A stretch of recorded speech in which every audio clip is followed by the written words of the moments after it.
Capcom presents.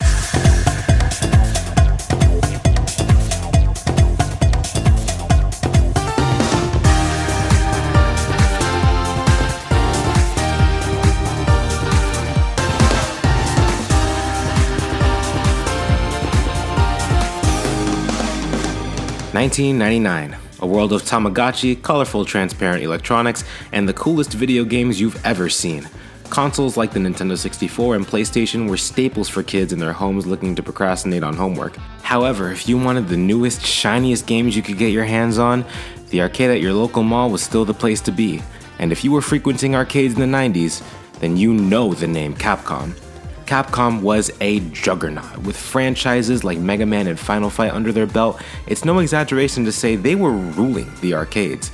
But no other game they made has quite the legacy as the genre-defining behemoth that is Street Fighter II. This game was inescapable, and it essentially created the fighting game genre, leading to a slew of new games in its vein, several of which were made by Capcom. One of those games was a crossover with Marvel's colorful cast of superheroes, and amidst the team of artists that they employed to help bring these larger-than-life characters off the page and into the arcade, one artist would go on to help define not only the series as a whole, but go on to inspire thousands of artists with his work on these games. His name is Bengus.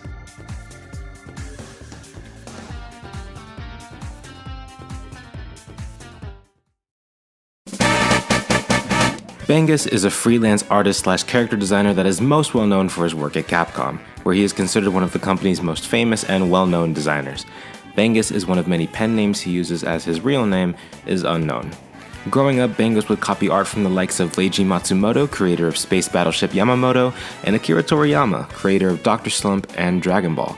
He started doing it as a hobby, but then discovered he had a passion for art. Bengus would then go on to work for Capcom in 1992, notably working on the Street Fighter Alpha series and the Darkstalker series, of which he was the main illustrator. He also still does many pieces for Capcom to this day, providing tons of in-game art and promotional pieces for various new releases. Bengus used to use paints and markers early on when he started, and this is most apparent with his work on Darkstalkers. Much of the art for the series is distinctly light, with more faded palette colors. Later on, he would do character art for Capcom's Versus series, a series of fighting games featuring Capcom characters and various other franchises crossing over, with the most notable games being the Marvel vs. Capcom games.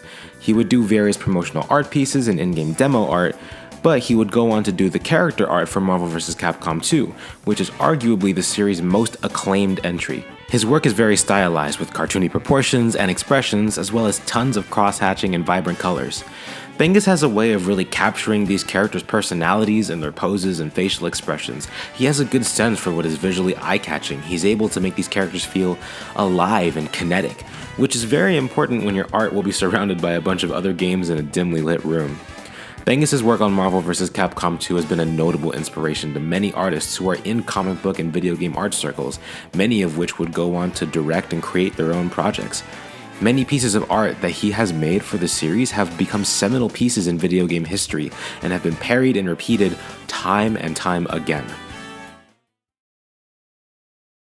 Thanks for playing Marvel vs. Capcom 2. Your name will be inscribed in the pages of fighting history. Bengus' art is truly one of a kind. It's hard to find someone who really truly just has a knack for creating good character art.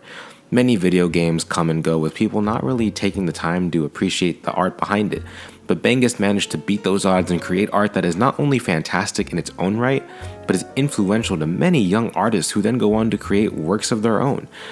Several artists working on X-Men 97 directly listed Marvel vs. Capcom as a source of inspiration. This franchise means the world to some, and Bengus' role as an artist played a significant part in making the iconography that sticks with people to this very day. So I think it's appropriate to give him his flowers, and praise the artist that helped define a generation of comic book fans and fighting game fans alike.